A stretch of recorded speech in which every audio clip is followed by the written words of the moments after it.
Radar Prever FM. Você por dentro de tudo. Radar. Pontualmente meio-dia, uma ótima tarde para você que sintoniza o 100.9 da Prever FM, uma ótima tarde para você que nos vê em vídeo pelo preverfm.com.br.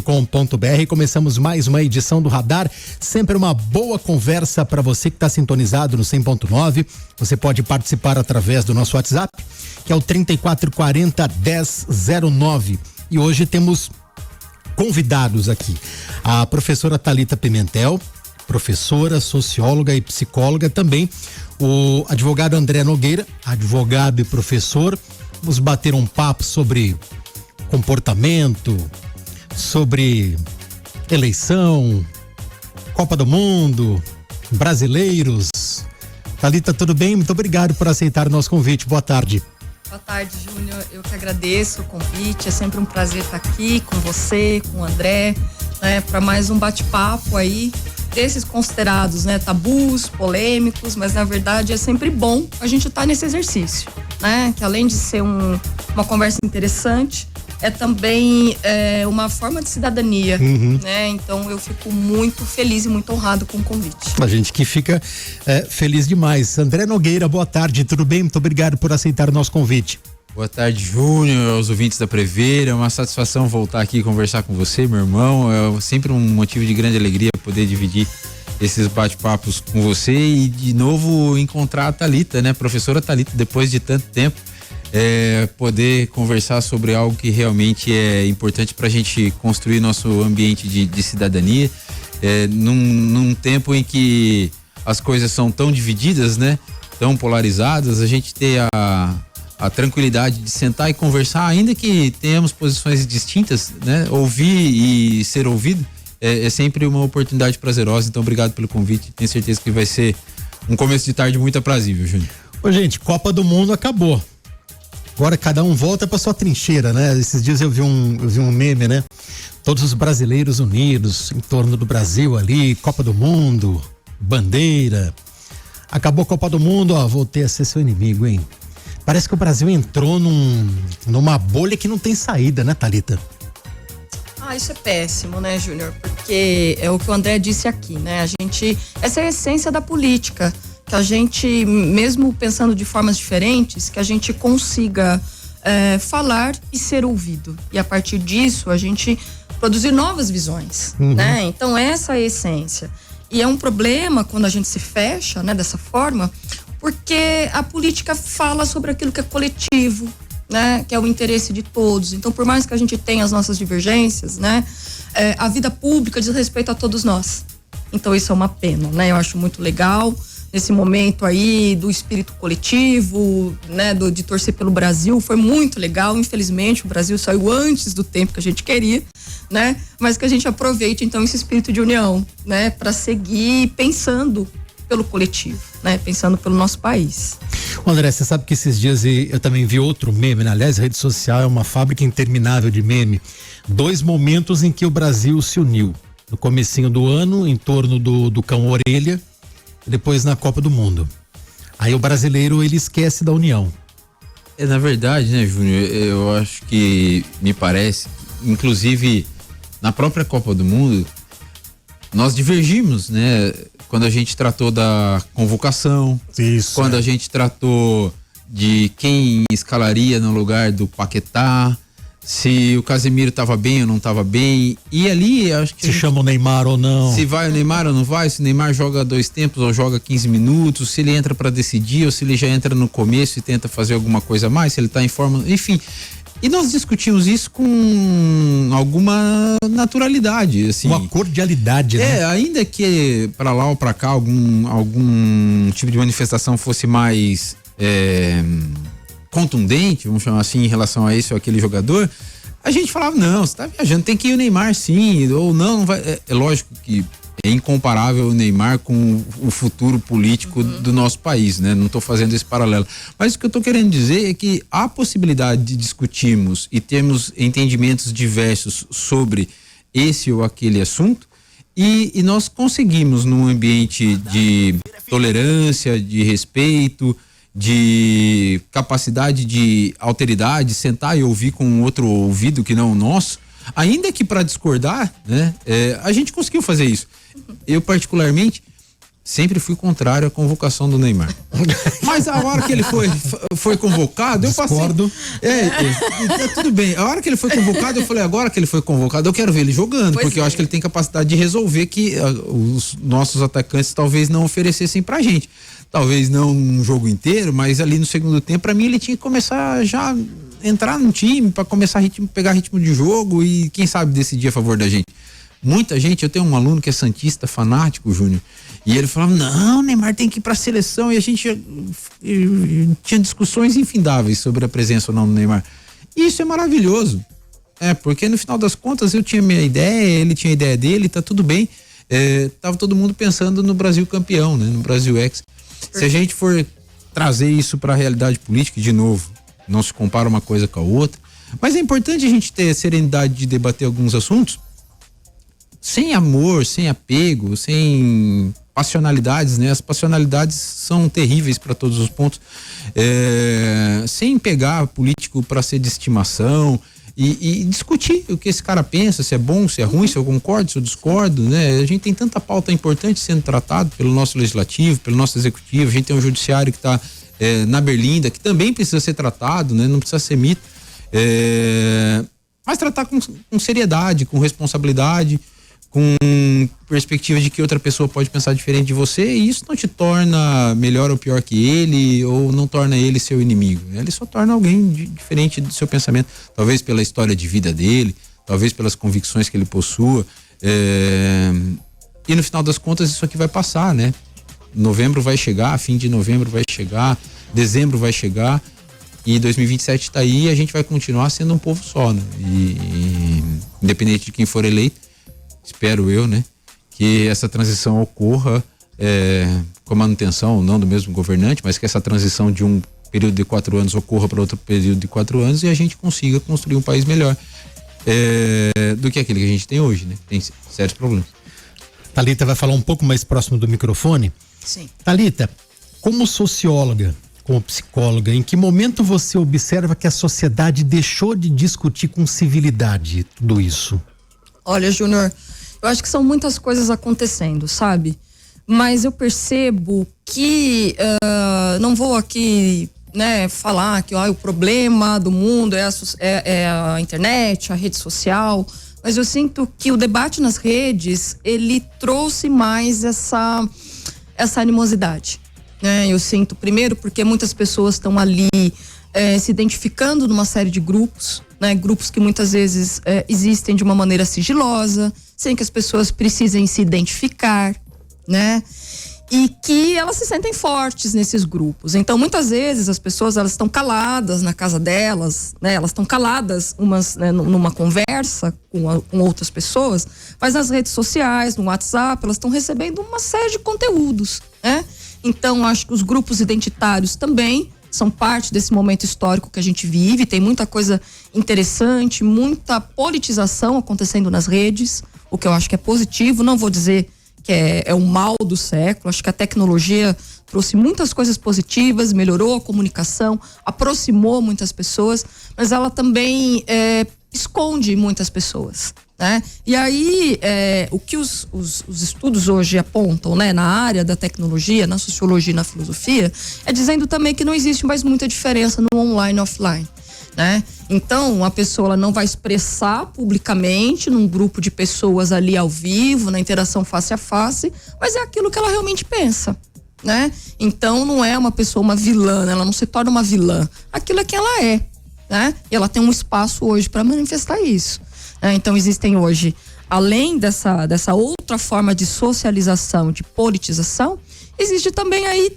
né, algo que a gente precisa combater muito fortemente, que são as fake news, né, as notícias falsas. Então, acho que tudo isso, Júnior, torna as discussões políticas ainda mais polêmicas, ainda mais difíceis, né?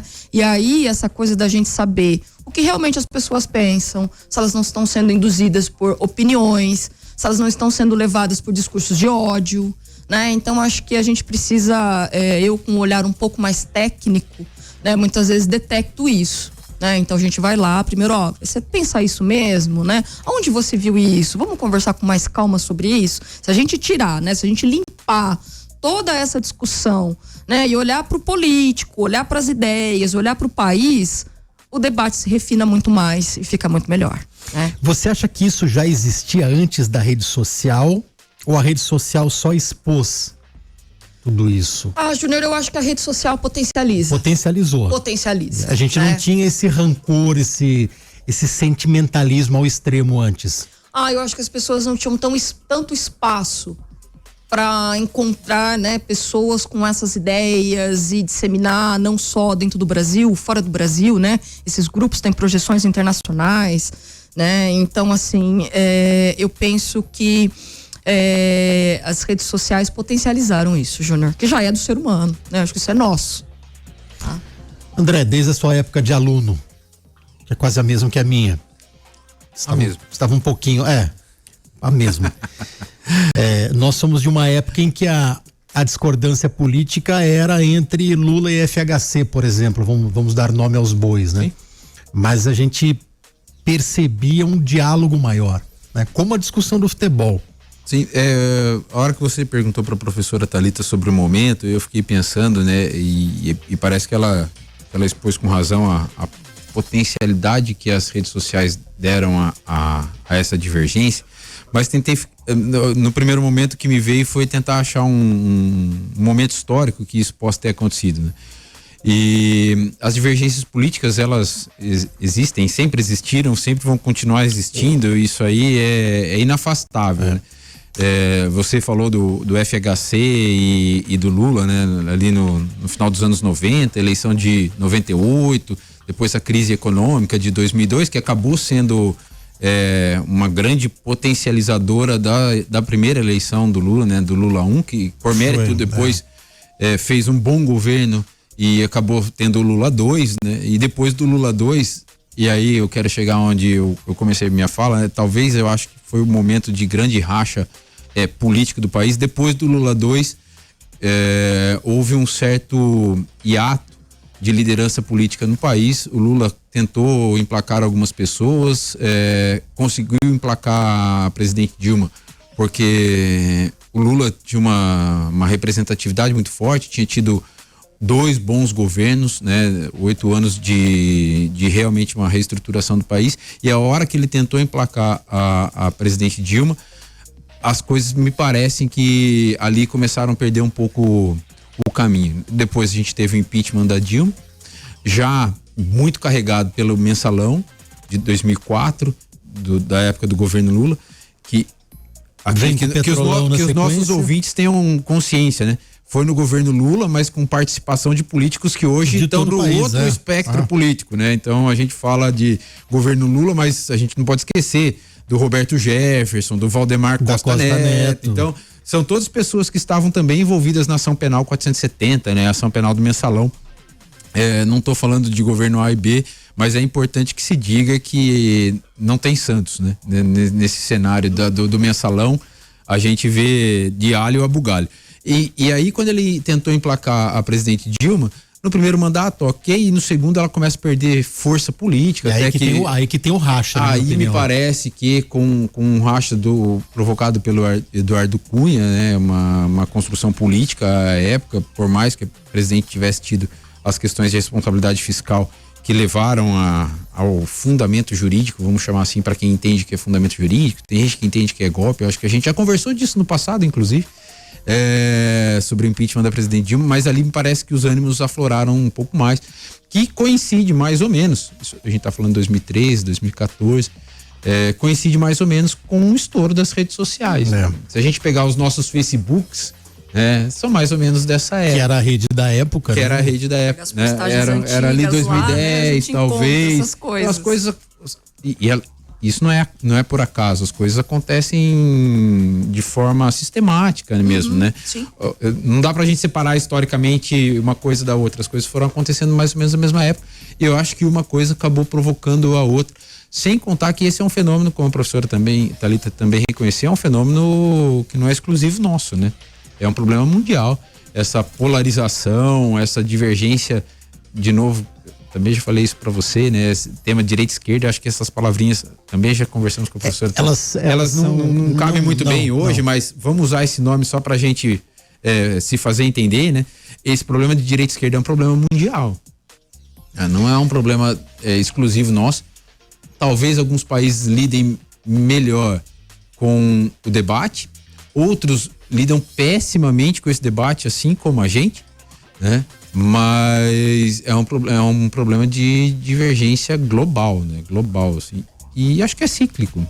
Se a gente analisar extremismo político, bom, vivemos na última quinta-feira o feriado que lembra a Revolução Constitucionalista de 32. Perfeito. Então, as divergências políticas, se a gente pegar lá na República Velha, não precisa nem voltar na época do Império, levavam o Brasil a extremos de guerra, sim, de guerra civil, né? Não temos isso hoje. Não sei se estamos próximos. Mas eu entendo que hoje a sociedade ela se apega a qualquer coisa para discutir a política. Então, se tem um cara que tem uma notícia lá no UOL, na Veja, no portal G1, o cara que colocou o cara de uma caçamba, que a caçamba caiu no meio da avenida, um carro bateu. No segundo comentário já tem política. Ele vota no Lula. Ele faz o L, ele vota 22. Aí tivemos a Anvisa colocando a interdição de um lote de detergente. Aí vira política. Aí quem é de direita estava tomando detergente. É uma coisa inacreditável. Tínhamos extremismo político antigamente, mas eu acho que ficava no campo político, né? Júnior, eu sinto, né, que a questão política, ela é latente. Esses eventos, eles têm uma dimensão política. A questão é o partido, né? Eu acho que hoje a gente discute muito mais os partidos, né, independentemente das ideologias, sendo fiéis às ideologias, não é mais isso que está em questão, né? Eu acho que existe uma questão também muito cultural de como cada país vive as divergências políticas, né? Então, aqui no Brasil, o que a gente entende como esquerda e como direita, tem coisas que são comuns em diferentes países e também tem os contornos culturais que são próprios, né? Então, acho que tem isso aqui no nosso país, né? E tem também um pouco essa ideia, né, de que no final das contas hoje a gente defende um candidato em específico e um partido em específico. Achei muito bom o que o André falou sobre essa crise da representatividade depois dos 2 mandatos do Lula, né? Realmente hoje parece que se fala muito, né, que a esquerda vive uma crise e que talvez por causa dessa crise de representatividade abriu espaço para que outros partidos, outros candidatos, outras pessoas também disputassem, né, mais maciçamente esse lugar no poder. Então, acho que isso é verdade, acho que isso é muito próprio do nosso país, mas a gente vive uma crise global de representatividade, né? Então, assim, a gente não acha que ninguém é o suficiente para nos representar. Então, acho que essa insatisfação, ela é importante, né? Mas que, de novo, que a gente volte para aquilo que a gente tem em comum e para aquilo que é o bem comum e coletivo. Então, eu sinto, mas como socióloga, né, esse período que a gente chama aí de pós-modernidade ou alguma coisa do tipo, que é isso, né? A gente vive um momento bastante individualista, então a gente volta pro futebol, é difícil a gente ter uma seleção com líderes mesmo, a gente não tem liderança na nossa seleção, né? Então tá ali cada um jogando para si, ninguém tá jogando pelo coletivo, a gente não tem um técnico que parece que nos representa, então a gente vive um momento muito mais das individualidades do que das coletividades. Eu acho que a política acaba mostrando isso, né? E aqui a gente tem essa coisa do partido e do político, né? Então, historicamente, a gente tem o varguismo, lulismo, tivemos aqui na América também o peronismo, né? Na Argentina, o peronismo, quer dizer, é muito, muito forte isso aqui, né? Da gente também cultuar essas figuras independentemente, né? Dos outros poderes, né? Então, é a figura do executivo, é a figura do presidente. E a gente realmente falta essa politização. Acho que isso é cultural, né? Bom, 12:18. Olha, se você está procurando peixes e frutos do mar, uma dica aqui em Botucatu muito especial, a Igo Peixaria. Lá você encontra peixes sempre fresquinhos, selecionados, com muito cuidado, prontos para fazer a diferença nas suas refeições. Além de saborosos, todo mundo sabe que os peixes formam uma excelente fonte de proteína e ômega 3, levando mais saúde, mais qualidade para o dia a dia da sua família. E o melhor, na Ego Peixaria você encontra variedade, atendimento de confiança, aquele cuidado de quem realmente entende do assunto. A Ego fica na Tenente São Francisco 386, Vila dos Lavradores. Agora, você pode fazer as suas encomendas pelo telefone, que é o 33616010, e o WhatsApp 997812200. Passe na Ego Peixaria e descubra por que ela é referência quando o assunto é peixe fresco e frutos do mar. Ego Peixaria, amor de família pelo seu pescado. Hoje recebendo aqui os professores, a professora Thalita Pimentel, que também é socióloga e psicóloga, e o professor André Nogueira, que também é advogado. Eu achei muito interessante quando o André cita, quem falou que é cíclico? Acho que foi você que falou que é cíclico, né? E a Thalita citou, pegando os nossos vizinhos, o peronismo e o varguismo, né? O que me dá uma esperança de futuro de que a gente possa ter paz em outras gerações. Ou será que só que nós não tínhamos redes sociais naquela época, né? Qual que é a visão de futuro que vocês têm? Eu acredito que nós estamos apenas iniciando esse processo. E a julgar pelo que a gente tem visto em outras democracias, e de novo voltando para a ideia de cíclico, eu penso que a gente ainda vai viver um período de alternâncias antes de estabilidade. Talvez a gente já esteja vivendo isso de novo depois do impeachment da presidente Dilma, com a construção da própria figura do presidente Bolsonaro e agora o Lula 3. Acho que essa alternância ainda mostra essa instabilidade. E particularmente eu acredito que ainda num curto prazo esse cenário vai ser de instabilidade, porque nossas figuras políticas ainda carecem de representatividade, tirando de novo personalidades. Nós temos o Lula, nós temos o Bolsonaro, né, assim, como figuras políticas, mas a nossa classe política ainda carece de representatividade. A população não se sente representada por aquelas pessoas que se colocam à disposição, e me parece que num curto prazo não há sinalização de que um grande líder, e de novo, né, vai cair na ideia de representatividade. É ruim isso, mas não me parece que a sociedade consiga olhar para algum alento assim a curto prazo. Então eu ainda acredito, como aconteceu em outros países que demoraram a se estabilizar, 30 anos, 20 anos, eu acho que a gente ainda está nesse processo de construção, e acredito que a gente ainda vai passar por esse processo de construção por mais alguns períodos eleitorais. Se a gente considerar Dilma 2, 13, 14, a gente está vivendo isso há 10 anos, 12 anos. Me parece que a gente ainda vai ter que, talvez, um período parecido a esse, antes das coisas começarem a se tranquilizar ou se apaziguar. Tem um porém que você levantou, que diz respeito à velocidade da informação, a redes sociais, inteligência artificial. Então, parece que era esse tipo de previsão. Se a gente olhar meados do século XX, por exemplo, a Constituição da ONU lá em 48, o pós-guerra, pós-segunda guerra, um executivo muito forte, a gente conseguia enxergar esse executivo muito forte, e no final dos anos do século XX, né, começo dos anos 2000, a gente já começa a ver esse executivo mais fraco, não só aqui no país, mas internacionalmente também, com prestígio legislativo e de judiciários, criação de cortes internacionais de direitos humanos, cortes internacionais de punição, como o Tribunal de Haia. A gente começa a ver um judiciário mais fortalecido, mas foi um negócio de 50 anos, porque é mais difícil, né? O mundo era menos globalizado. Hoje eu falo que a gente vai ter que viver mais um período de mais 10, 20 anos para chegar nesse prazo parecido, mas talvez as coisas sejam mais exponenciais e as coisas se acelerem. Eu não consigo fazer essa visão, né? Esses dias, como tá a inteligência artificial? Cara, a inteligência artificial tá maravilhosa, mas faz 2 anos que a gente trabalha com ela. Daqui 2 anos, ela vai estar 10 mil vezes mais maravilhosa, porque ela já não saiu do zero, né? Ela já saiu de um outro lugar, que é um lugar de 2026. Então, a velocidade com que as coisas avançam tornam talvez o tempo um pouco mais rápido do que as coisas aconteciam anteriormente. Thalita, eu tô preocupado com o que o André falou, né? Encontrar esse líder de consenso, que se a gente analisar na nossa história, o último líder de consenso que a gente teve foi Dom Pedro II, né? Eu acho que a gente não vai ter líder de consenso.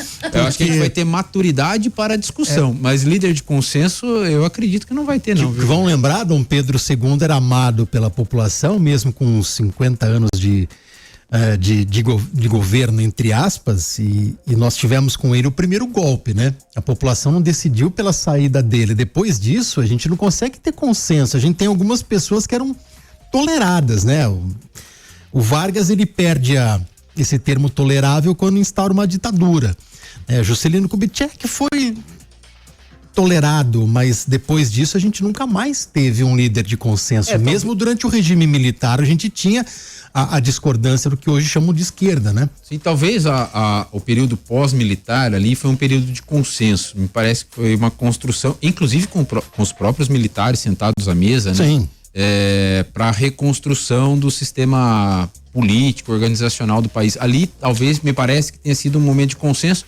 A sociedade civil cedeu a ideia de golpe, de ruptura total com os militares, e tá aí a lei de anistia, né, e tudo mais. E o governo militar também cedeu para a sociedade civil. A gente chegou na Constituição de 88, que é um grande apanhado de forças, né? Tem de tudo lá dentro da Constituição de 88. Ali me parece que tenha sido também um momento de reconstrução, de algum tipo de consenso entre forças do país. Então vou recolocar. Então não foi Dom Pedro II, o último nome de consenso não chegou a assumir, que foi o Tancredo Neves. Pode ser.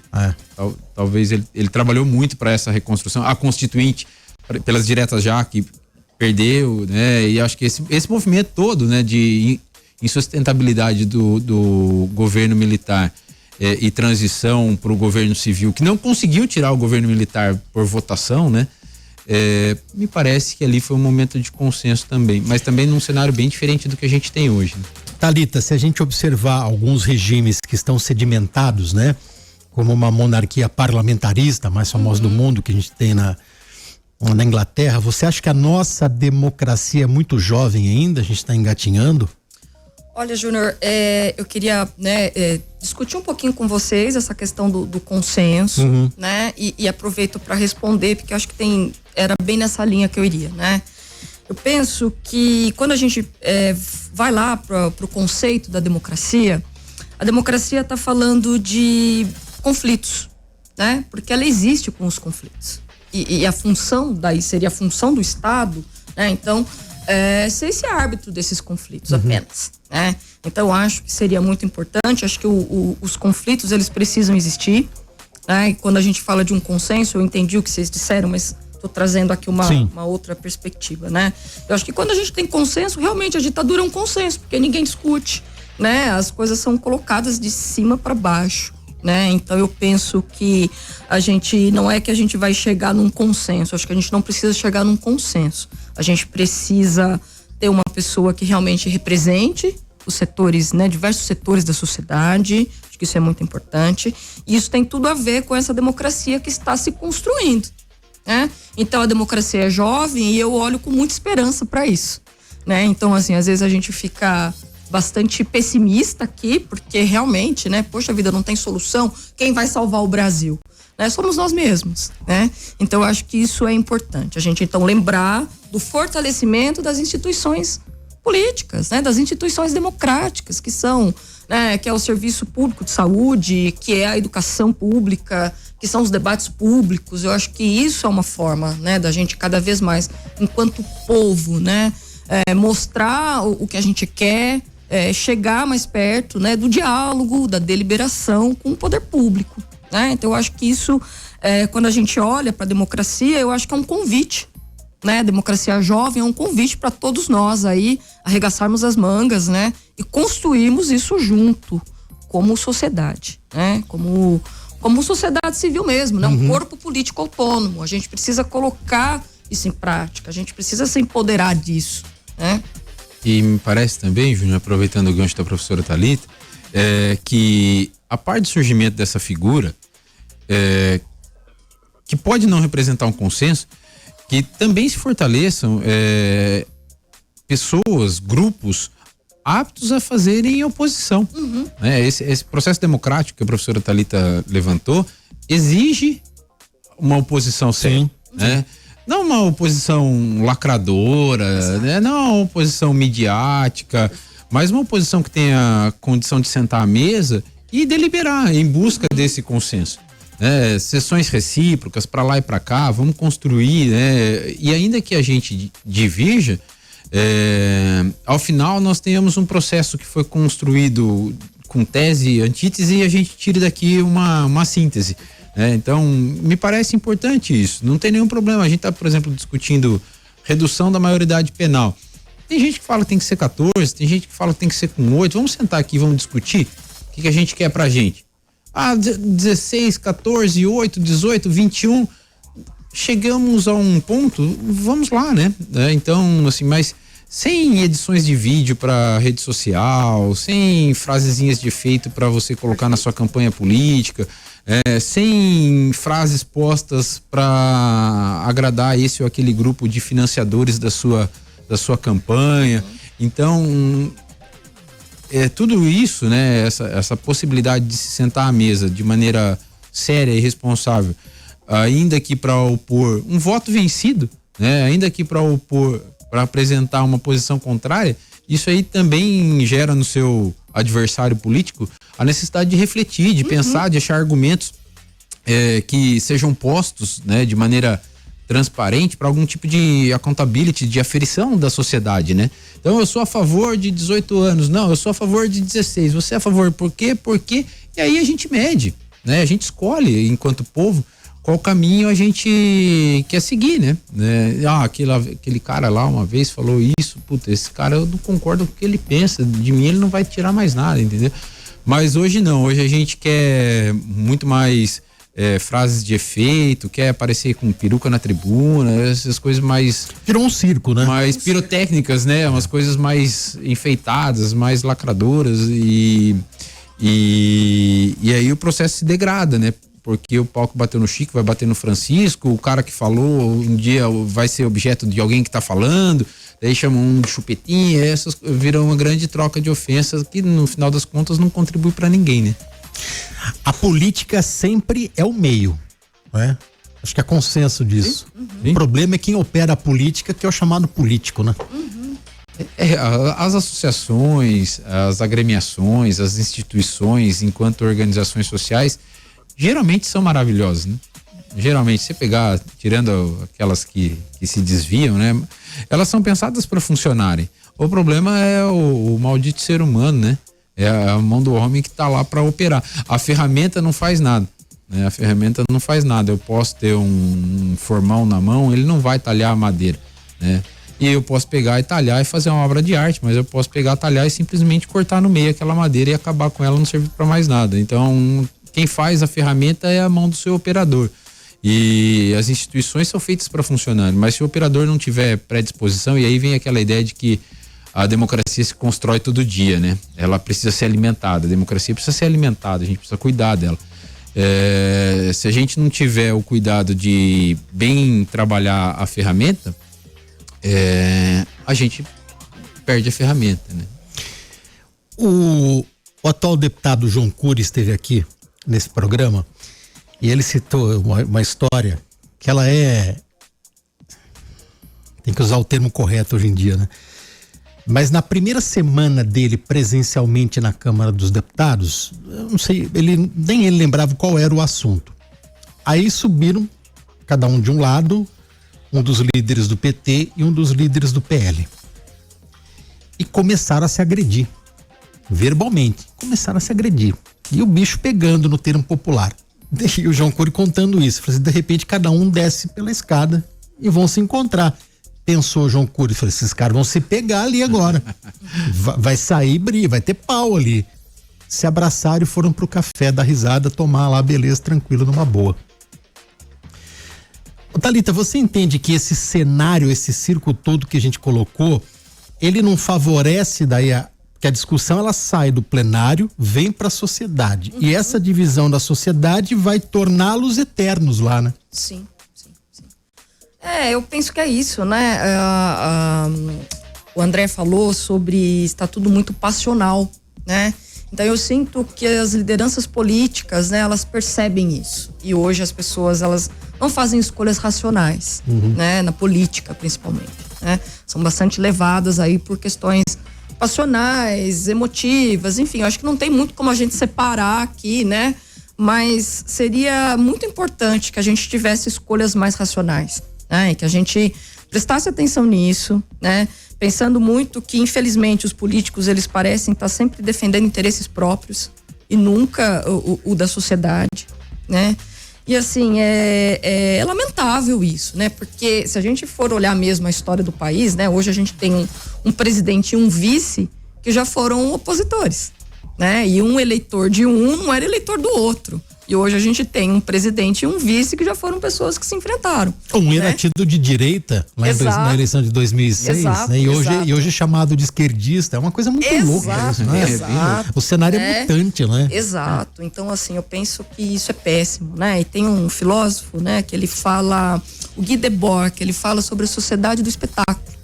Mas é um pouco isso mesmo, isso virou um espetáculo, né? Então tá ali, tá na rede social, né, isso divulgou, teve um aspecto midiático, as pessoas estão vendo, estão dando risada, muitas vezes, eu vou votar nesse cara, que é o barraco que ele fez, né, que fica um pouco voto protesto, eu vou zoar, esse cara é engraçado, ou como se os políticos também acionassem um pouco esse lado, sabe, olha, ele faz o que todo mundo tem vontade de fazer, por isso que eu voto nele, ele é gente como a gente, né, se eu tivesse lá, eu também pegava o outro cara lá na frente de todo mundo, sabe? Eu acho que os políticos hoje acionam muito isso nas pessoas. Como se eu fosse escolher alguém para governar minha casa e não um país, Exato, né? Interesses privados, né? Então eu acho que tem muito isso, esse lado meio passional mesmo, de olha, falo o que todo mundo tem vontade de falar, como, né? Isso, de não ter uma polidez, uma racionalidade, né? E tá beirando o ridículo. Eu sempre gostei muito de assistir debate político e hoje eu não tenho muita paciência, Júnior, para assistir. Porque, assim, é irritante ver, né? Quer dizer, não tem projeto de país, eles estão se agredindo, eles estão, assim, até na entrevista com o jornalista, eles ficam, né? Não tem como ter um diálogo, né? Muitas vezes com esses candidatos. Então, é uma coisa, assim, que tá... e não é dizer, isso é falta de educação do povo, ou isso é o espelho do que é o Brasil. Não é, esse não é o Brasil, né? O Brasil é muito melhor que isso, né? E a gente precisa realmente ver candidatos melhores, né? E parar de achar que isso é engraçado ou legal, né? Acho que isso é péssimo, né? Tratar o nosso futuro com um pouco mais de seriedade, né? Sim. Agora a gente falava vocês citaram, né? O Alckmin, que é vice do Lula. Eu me lembro nas eleições de 94, 98, ou já no segundo mandato do Fernando Henrique Cardoso, ele era chamado de liberal pelos petistas, né? Tinha gente que falava que era neoliberal, e hoje em dia teve uma notícia algumas semanas, uns 2 meses, que o Fernando Henrique foi interditado pela família, não tem mais condições, né, de administrar a própria vida, e aí eu vi gente chamando ele de petista enrustido. Falei, gente, mas peraí, ele não era um neoliberal alguns anos atrás, agora ele é petista enrustido. Eu vi ele gente. brigando com o Lula, né? Que coisa louca, não? Que sociedade mutante. De novo, né? Esses conceitos de direita e esquerda que são históricos, né? Eles se aplicam muito mal à realidade social brasileira, em especial, global também, mas brasileira em especial, né?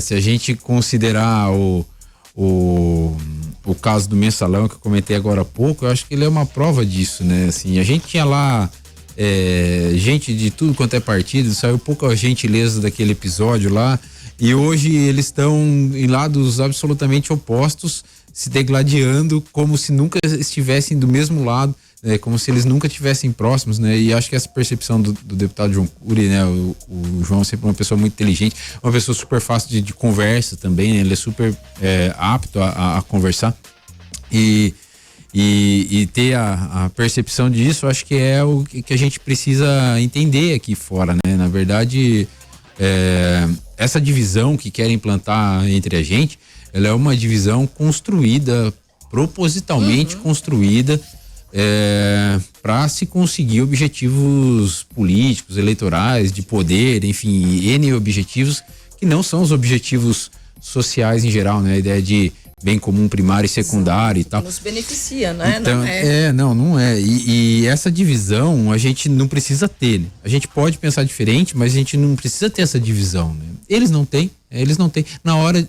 Bom, acho que o caso Master deixa isso bem transparente, né? Na hora do vamos ver lá, eu vejo de alho a bugalho, né? Eu vejo investigação contra petista, contra PSDBista, contra PLista, contra, enfim, todo mundo.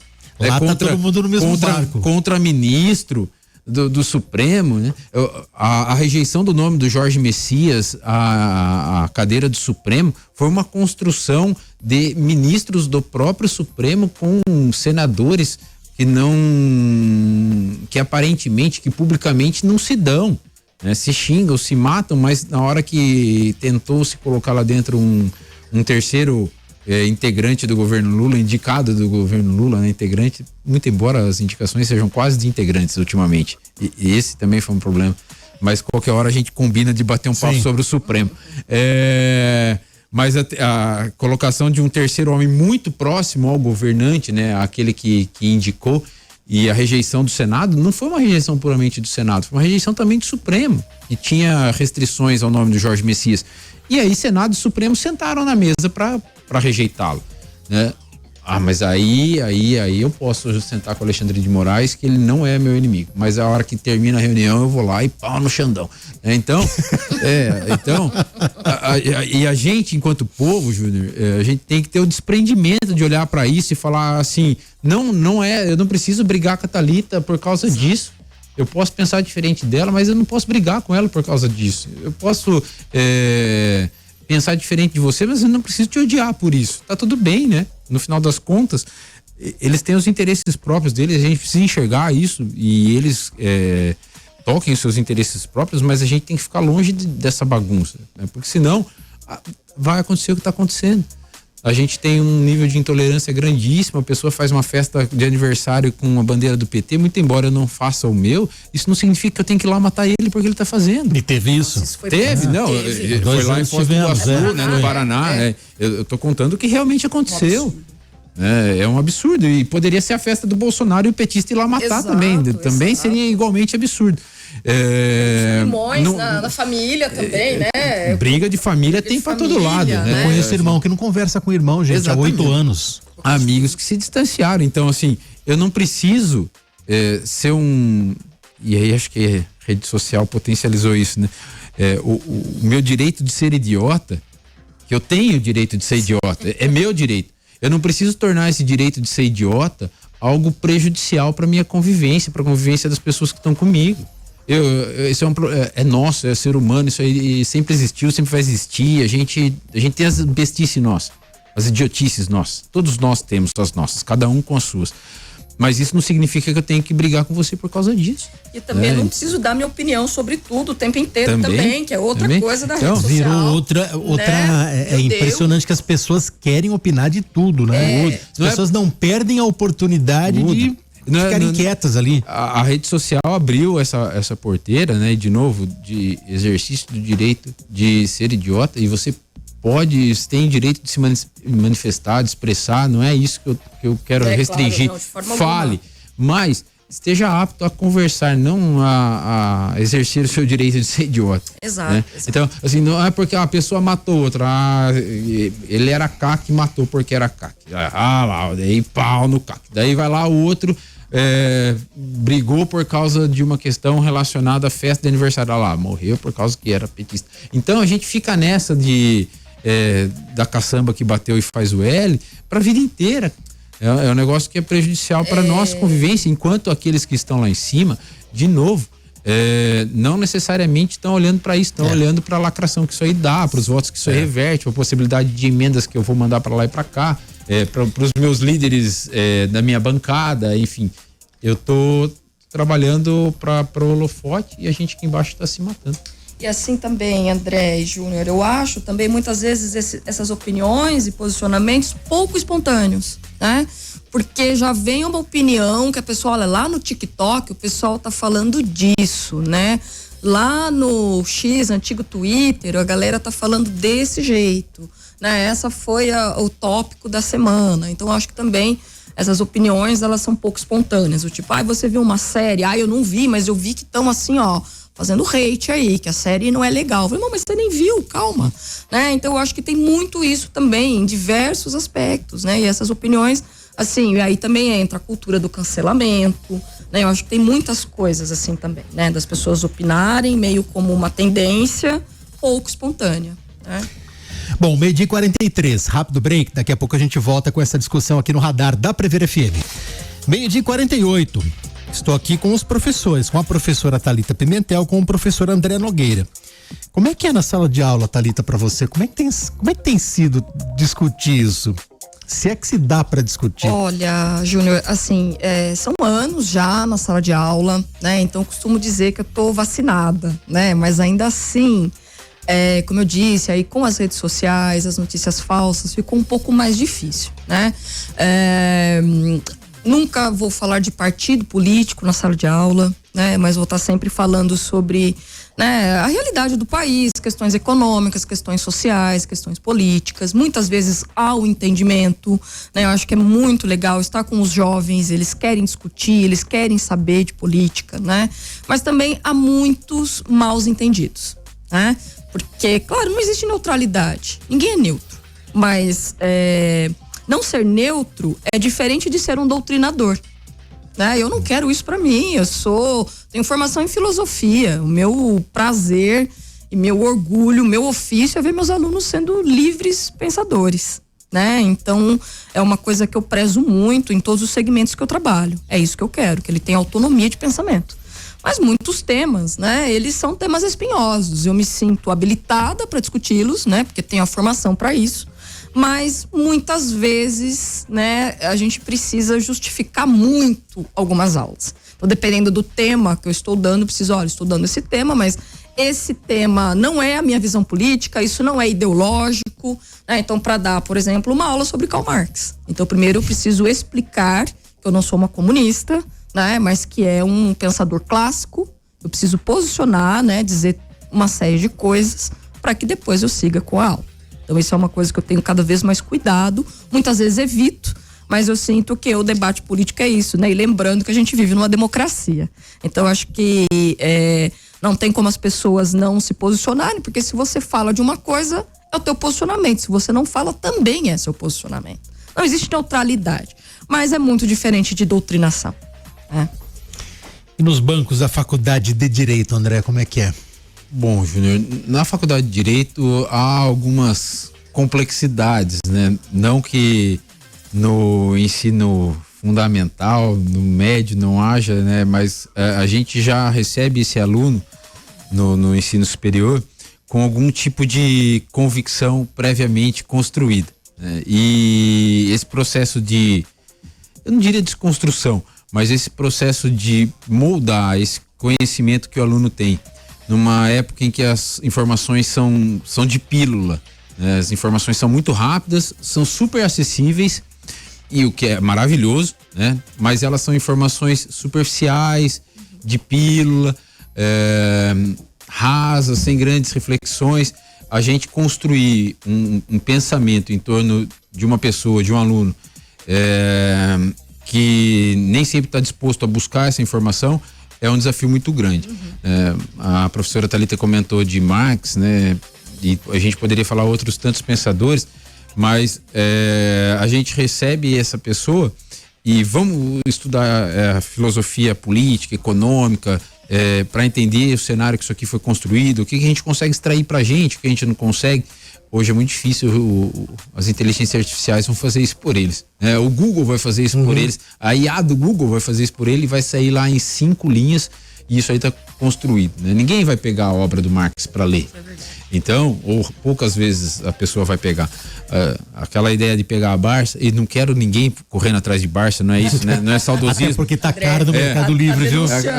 Aquela ideia de ir na biblioteca municipal, pegar o contrato social para ler, isso aí não existe mais, glória a Deus, não existe mais. Mas era legal. Era legal, mas eu posso pegar um PDF na internet sem sair do conforto da minha casa e ler também. Eu não tô falando pra gente não ler o contrato social, vamos ler, né? As obras clássicas, os pensadores clássicos. Não vamos deixar deixar o chat fazer um resumo pra gente e tomar o chat como o pensamento do pensador, né?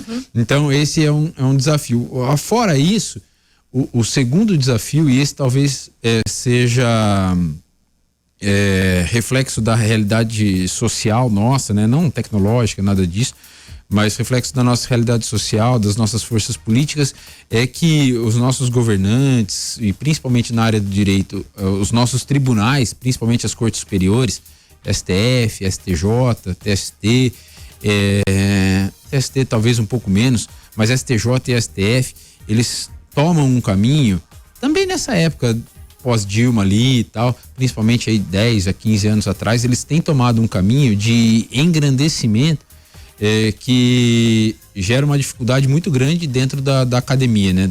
Dos bancos do ensino. A gente, Júnior, clamava, a gente mesmo, né? Eu e você, lá no final dos anos 90, começo dos anos 2000, a gente clamava por um judiciário mais ativo, mais participativo. Se a gente pegar ministros antigos, Sepúlveda Pertence, Moreira Alves, a gente tinha esses ministros como extremamente conservadores. Eros Grau, eram ministros que tinham bem essa distinção. Eros Grau tem uma obra maravilhosa, chama Porque Tenho Medo dos Juízes. Fica uma dica de leitura aí. Mas fora outras que ele fez uns contos eróticos também. O Eros Grau era um ministro diferente, né? Assim, um cara super culto. Mas eles eram ministros que tinham bem esse papel do judiciário como julgador e não um judiciário mais ativo, mais participativo. Eu não gosto muito de ativismo porque é uma expressão que a gente trouxe lá dos Estados Unidos e a gente aplica de uma maneira bem distorcida aqui no Brasil. Aqui, bem distorcida. E também não vem ao caso a gente qualquer hora combina uma prosa sobre isso. Mas a gente clamava por um judiciário mais forte, um judiciário que reconhecesse direitos, a ideia de proteção de minorias, ações afirmativas, direito de greve, e a gente não tinha um judiciário que imiscuísse nas questões políticas e legislativas do país. E a gente clamou por isso, né? Se a gente pegar os textos do final dos anos 90, a gente pedia isso do Poder Judiciário. O Judiciário foi entrando e gostou, né? Gostou. Hoje, 25 anos depois, a gente está procurando ferramentas de contenção do Poder Judiciário. E até o próprio Judiciário, o ministro Fachin está sofrendo com isso lá no Supremo, tem procurado alguns mecanismos de autocontenção. Né? O CNJ em 2004 foi um pouco, mas ainda patina muito no tema. Mas hoje a pauta dentro do Supremo, por exemplo, é o tal do Código de Ética, é um mecanismo de autocontenção. A gente tem procurado falar calma judiciário. E dentro desse calma judiciário, para a gente que está na academia, a gente vê interpretações absolutamente distorcidas da norma, expansões da norma onde a norma não quis chegar e o judiciário chegou, decisões de caráter subjetivo, um subjetivismo, um decisionismo muito forte na tomada de decisões, né? E eu não quero ser a favor ou contra, mas, por exemplo, vamos discutir aqui a questão da criminalização do uso de drogas. Chegaram lá 50 gramas de maconha. De onde? Eu não estou falando que está certo ou está errado. Eu estou falando de onde vocês tiraram isso. Por que não 40? Por que não 500 gramas? Por que não 0? Por que não 5 quilos? A norma simplesmente não prevê. E eles, interpretando a norma, chegaram nesse valor. Aborto, nós temos as hipóteses legais, as hipóteses jurisprudenciais, a questão do feto anencefalo, que foi muito discutido também lá no começo dos anos 2000, mas teve um julgado do ministro Barroso que chegou à 12ª semana, poderia praticar aborto fora das hipóteses legais. Por que 12ª semana? Então, assim, eu não sei por quê. Por que não 13? Por que não 9? Porque a ciência... Tá, mas e a norma? Que é o que te compete interpretar? O Supremo, o STJ... pode penhorar salário da pessoa. E aí, trazendo bem pro processo civil, para quem é credor, isso é legal. Pode penhorar salário da pessoa. Mas a lei fala que não pode penhorar salário da pessoa. Então, mas até 30%. Mas a lei não fala que até 30% pode. Vocês acharam essa porcentagem. Então, a gente tem tido algumas oportunidades em que o Supremo, o STJ, eles têm passado um pouco do ponto. Para a gente que está tentando ensinar direito dentro da academia, tentar criar essa ideia de a norma é aqui, a racionalidade da lei é essa, foi criado para isso, aqui não é lugar do Supremo, aqui é lugar da política. O Supremo tem que entender que tem lugar que não é dele, tem lugar que é a política que tem que resolver, né? O Supremo não pode ser o bastião da justiça. direito de greve, quando lá na década de 90 falaram assim, ó, o direito de greve precisa ser regulamentado pelo Poder Legislativo. O que o Judiciário estava falando é que lá não era o problema dele. Né? Se vira aí, né? Legislem, vocês estão aí para isso. Mas hoje a gente tem um Judiciário que não. O Judiciário que quer também tomar medidas políticas a pretexto de ser concretizador de direitos, a pretexto de ser concretizador de políticas públicas, a pretexto, às vezes, de proteção de minorias, todos os temas que são válidos, mas a linha é muito tênue entre proteger direitos e tomar o espaço que não é seu. O judiciário é um espaço que é da política, e daí eu degrado também o debate político, né? O Supremo vai ser pauta das eleições para presidente da República. É um negócio surreal. 12:59. Eu gostaria de ficar até às 5 aqui falando com vocês. Thalita, muito obrigado por aceitar o nosso convite para esse bate-papo aqui, que passou rápido demais.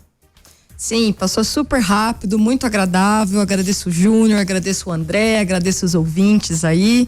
E, né, tô aí aberta para próximos convites e próximos debates. André Nogueira, muito obrigado pela sua presença aqui também. É isso, Júnior, meu irmão, uma satisfação, sempre uma alegria poder discutir com você. Um cara que conhece muito de política, imagina, né? A conversa é sempre muito rica, então para mim é um prazer. Obrigado, Thalita. Obrigado aos ouvintes da Prever. Desculpa, às vezes a gente empolga, né? O tema é muito interessante, mas espero que tenham gostado tanto quanto a gente gostou aqui. Muito obrigado, Júnior. A gente vai continuar falando. Exatamente. Forte abraço a todos e até uma próxima oportunidade, se Deus quiser.